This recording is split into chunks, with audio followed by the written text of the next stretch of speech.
ಮಲ್ಲೇಶ್ವರಂನ resorts ನಲ್ಲಿ KGF 2 audition ನಡೀತಾ ಇದ್ದು. ಆಡಿಷನ್ಗೆ ಹರಿದು ಬಂದಿದೆ ಆಸಕ್ತರ ದಂಡು.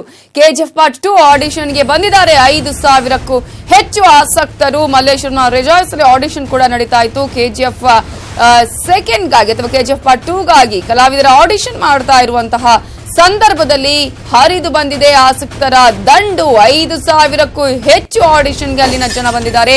ಮೇ ತಿಂಗಳಿಂದ ಶುರುವಾಗಲಿದೆ ಕೆಜಿಎಫ್ ಪಾರ್ಟ್ 2 ಫಿಲ್ಮ್ ಶೂಟಿಂಗ್. ಹಾಗಾಗಿ ಈಗಾಗಲೇ ಆಡಿಷನ್ ಅನ್ನ ಮಾಡಲಾಗ್ತಾ ಇದೆ. ಹೊಸಬರಿಗಾಗಿ ಮಣೆ ಹಾಕುವಂತಹ ನಿಟ್ಟಿನಲ್ಲಿ ಹೊಸಬರ ಆಡಿಷನ್ ಅನ್ನ ನಡೆಸಲಾಗ್ತಾ ಇದೆ. ಜನಸಾಗರವೇ ಸೇರಿದೆ. ಕೆಜಿಎಫ್ ಪಾರ್ಟ್ 1 ಯಾವ ರೀತಿಯಾಗಿ ದಾಖಲೆಗಳನ್ನ ಮಾಡ್ತು, ಎಲ್ಲಾ ದಾಖಲೆಗಳನ್ನ ಪುಡಿಗಟ್ತು ಅನ್ನೋದು ಎಲ್ಲರಿಗೂ ಕೂಡ ಗೊತ್ತಿರುವಂತಹ ವಿಚಾರ. ಪಾರ್ಟ್ 2 ಅಂದ್ರೆ ಕೇಳಬೇಕಾ, ಅದೇ ರೀತಿಯಾದಂತಹ ಚಿತ್ರಣ ಇರುತ್ತೆ, ಅದೇ ರೀತಿಯಂತಹ ಚಿತ್ರವನ್ನ ಮಾಡ್ತಾರೆ. ಅದಕ್ಕಿಂತಲೂ ಮಿಗಿಲಾದಂತಹ ಒಂದು ಚಿತ್ರ ಬರುತ್ತೆ ಅನ್ನುವಂತಹ ಕಲ್ಪನೆ ಸಾಮಾನ್ಯರಿಗೂ ಕೂಡ ಇರುತ್ತೆ. ಕೆಜಿಎಫ್ ಪಾರ್ಟ್ 2 ಗಾಗಿ ಆಡಿಷನ್ ಅನ್ನು ಕರೆಯಲಾಗಿತ್ತು ರೆಜಾಯ್ಸ್ ನಲ್ಲಿ. ಮಲ್ಲೇಶ್ವರಂನ ರೆಜಾಯ್ಸ್ ನಲ್ಲಿ ಕರೆದಂತಹ ಸಂದರ್ಭದಲ್ಲಿ 5,000ಕ್ಕೂ ಹೆಚ್ಚು ಸಿನಿಮಾದಲ್ಲಿ ಆಕ್ಟ್ ಮಾಡಬೇಕು ಅನ್ನುವಂತಹ ಆಸಕ್ತರು ಬಂದಿದ್ರು. ಆಡಿಷನ್ ನ ದೃಶ್ಯಗಳನ್ನ ನೀವು ಗಮನಿಸಬಹುದು.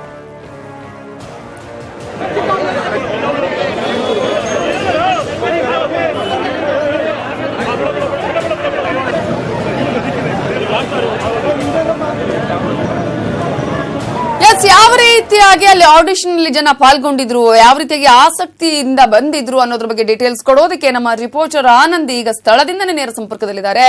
ಆನಂದ್, ಈಗ ಕೆಜಿಎಫ್ ಪಾರ್ಟ್ 1 ನೋಡ್ಮೇಲೆ ಇಡೀ ಒಂದು ದಾಖಲೆಗಳ ಪುಡಿಗಟ್ಟಿದಂತಹ ಸಿನಿಮಾ, ಇಡೀ ಒಂದು ದಾಖಲೆಯನ್ನ ಬರೆದಂತಹ ಸಿನಿಮಾ, ಇಡೀ ವಿಶ್ವಾದ್ಯಂತ ಹೆಸರು ಮಾಡಿದಂತಹ ಸಿನಿಮಾ. ಕೆಜಿಎಫ್ ಪಾರ್ಟ್ 2 ಬರುತ್ತೆ ಅನ್ನೋದೇ ಒಂದು ರೀತಿಯಲ್ಲಿ ಸಾಕಷ್ಟು ನಿರೀಕ್ಷೆಯನ್ನು ಹುಟ್ಕೊಂಡಿದೆ. ಹಾಗಾಗಿ ಇದರ ಆಡಿಷನ್ ಅತ್ಯಂತ ಉತ್ತಮವಾಗಿ ನಡೆಯುತ್ತೆ ಅಂತ ಹೇಳಿ ಆಡಿಷನ್ ಯಾವ ರೀತಿಯಾಗಿ ನಡೀತು, ಎಷ್ಟು ಜನ ಬಂದಿದ್ರು, ಎಲ್ಲರೂ ಕೂಡ ಆಸಕ್ತಿ ಇತ್ತಾ ಹೇಗೆ ಅಂತ ಎಲ್ರಿಗೂ?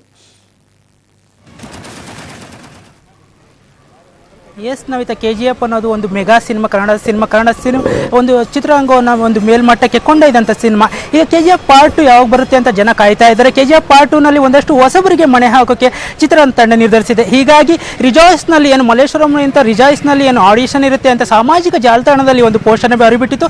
ಆ ಪೋಸ್ಟನ್ನು ನೋಡಿದಂಥ ಸಾಕಷ್ಟು ಕಲಾಸಕ್ತರು ಇವತ್ತು ಏನು ಸಾಗರದಂತೆ ಹರಿದು ಬಂದು, ಆದರೆ ಬೆಂಗಳೂರಿನಲ್ಲಿರುವ ಕಲಾಸಕ್ತರೆಲ್ಲ ಇಲ್ಲಿ ಏನು ಮಲ್ಲೇಶ್ವರದ ಗಲ್ಲಿಗಳಲ್ಲೇ ತುಂಬಿದ್ದಾರೆ ಅನ್ನುವಷ್ಟು ಸಾಕಷ್ಟು ಜನಸಂಖ್ಯೆ ಇದೆ, ಜನ ಹರಿದು ಬಂದಿದ್ದಾರೆ ಅಂತ ಹೇಳ್ಬೋದು. ಬಲಭಾಗದಲ್ಲಿ ನೀವು ನೋಡ್ಬೋದು ಸಾಕಷ್ಟು ಜನ ಏನು 1 ಕಿಲೋಮೀಟರ್ ಗಟ್ಟಲೆ ಏನು ಸಾಲುಗಟ್ಟಿ ನಿಂತಿದ್ದಾರೆ ಅಂತ ಹೇಳ್ಬೋದು. ಬೆಳಿಗ್ಗೆ 7 ಗಂಟೆಗೆ ಏನು ಈ ಆಡಿಷನ್ ಶುರುವಾಗಿದೆ. ಸಂಜೆ 4 ಗಂಟೆಗಳ ತನಕ ಈ ಆಡಿಷನ್ ನಡೆಯುತ್ತೆ. ಸಾಕಷ್ಟು ಜನ ಇಲ್ಲಿ ಬಂದಿದ್ದಾರೆ, ಏನು ತಮ್ಮ ಕಲಾ ಪ್ರತಿಭೆಯನ್ನು ತೋರಿ ಏನೊಂದು ಈ ಸಿನಿಮಾದಲ್ಲಿ ನಾವು ಕಾಣಿಸ್ಕೋಬೇಕು ಅಂತ. ಯಾಕಂದ್ರೆ ಕೆಜಿಎಫ್ ಅನ್ನೋ ಸಿನಿಮಾದಲ್ಲಿ ಯಾರ್ಯಾರು ನಟನೆ ಮಾಡಿದ್ರು ಅವರು ಎಲ್ಲ ಬದುಕು ಬದಲಾಗಿತ್ತು. ಈಗ ಕೆಜಿಎಫ್ 2 ನಲ್ಲಿ ನಮಗೊಂದು ಸಣ್ಣ ಪಾತ್ರ, ಒಂದು 5 ನಿಮಿಷದ ಪಾತ್ರ ಸಿಕ್ಕರೂ ಸಹ ನಮ್ಮ ಬದುಕು ಬದಲಾಗುತ್ತೆ, ನಮಗೆ ಒಂದು ದೊಡ್ಡ ಮಟ್ಟದ ಹೆಸರು ಬರುತ್ತೆ ಅನ್ನೋ ರೀತಿಯಲ್ಲಿ ಸಾಕಷ್ಟು ಜನ ಬಂದಿದ್ದಾರೆ. ಇಲ್ಲಿ ನಮ್ಮ ಬಲಭಾಗದಲ್ಲಿ ಸಾಕಷ್ಟು ಜನ ನಿಂತಿದ್ದಾರೆ, ಅದರಲ್ಲಿ ಕೆಲವು ಜನ ಆಡಿಷನ್ ಮುಗಿಸ್ಕೊಂಡು ಕೂಡ ಬಂದಿದ್ದಾರೆ. ಅವರನ್ನ ಮಾತಾಡ್ಸೋಣ. ನೀವು ಎಲ್ಲಿಂದ ಬಂದಿದ್ದೀರಾ? ಆಡಿಷನ್ ಹೇಗಿತ್ತು? ಆಡಿಷನ್ ಒಳ್ಳೆ ರೆಸ್ಪಾನ್ಸ್ ಮಾಡಿದ್ರು. ನಾವು ಹಾವೇರಿಯಿಂದ ಬಂದಿರೋದು. ಎಲ್ಲರಿಗೂ ಪ್ರತಿಯೊಬ್ಬರಿಗೂ ಒಳ್ಳೊಳ್ಳೆ ಅವಕಾಶ ಮಾಡಿಕೊಡ್ತಾ ಇದ್ದಾರೆ. ಒಳಗೆ ಸುಮಾರು ಜನ ಬಂದಿದ್ದಾರೆ, ಅವ್ರಿಗೆಲ್ಲರಿಗೂ ಅವಕಾಶ ಸಿಗಿಲ್ಲ ಅಂತ ನಾನು ಕೇಳ್ಕೊಳ್ತಾ ಇದ್ದೀನಿ. ನಾನು ಒಂದು ಡೈಲಾಗ್ ಹೊಡೆದೆ ಆಡಿಷನಲ್ಲಿ.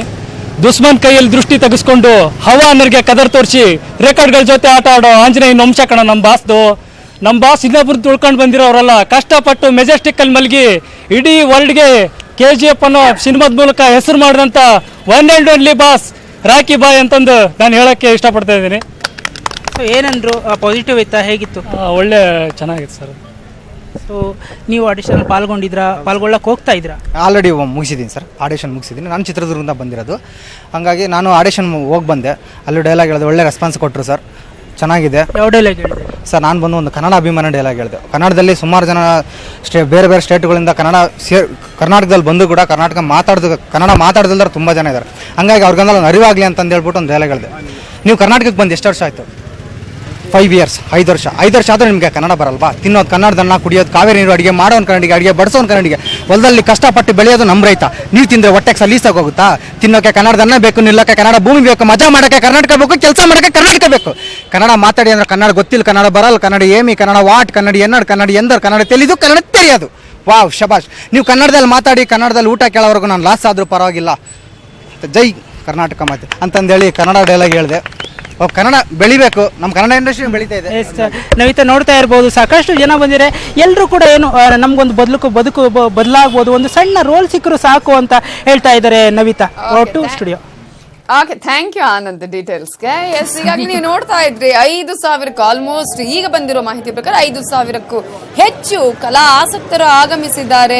ಯಾಕಂದ್ರೆ ನಮಗೂ ಕೂಡ ಈಗಾಗಲೇ ನಮ್ಮ ರಿಪೋರ್ಟರ್ ಆನಂದ್ ಹೇಳಿದಾಗೆ ಒಂದು ಸಣ್ಣ ಪಾರ್ಟ್ ಸಿಕ್ಕರು ಸಾಕು, ಒಂದು ಸೀನಲ್ಲಿ ನಾನು ಕಾಣಿಸಿದ್ರು ಸಾಕು, ಇಡೀ ಒಂದು ವಿಶ್ವದಾದ್ಯಂತ ಈ ಚಿತ್ರ ರಿಲೀಸ್ ಆಗುತ್ತೆ. ಸಾಕಷ್ಟು ನಿರೀಕ್ಷೆಯನ್ನ ಇಟ್ಟುಕೊಂಡಿರುವಂತಹ ಚಿತ್ರ. ಹಾಗಾಗಿ ನಮ್ಗೆ ಒಂದು ಸಣ್ಣ ಸೀನಲ್ಲಿ ಪಾರ್ಟಿಸಿಪೇಟ್ ಮಾಡೋದಕ್ಕೆ ಅವಕಾಶ ಸಿಕ್ಕರು ಸಾಕು ಅಂತ ಹೇಳಿ ಸಾಕಷ್ಟು ಕಲಾಸಕ್ತರು ಇವತ್ತು ಆಡಿಷನ್ ಅಲ್ಲಿ ಪಾಲ್ಗೊಳ್ತಾ ಇದ್ದಾರೆ. 4 ಗಂಟೆವರೆಗೂ ಕೂಡ ಆಡಿಷನ್ ನಡೆಯುತ್ತೆ.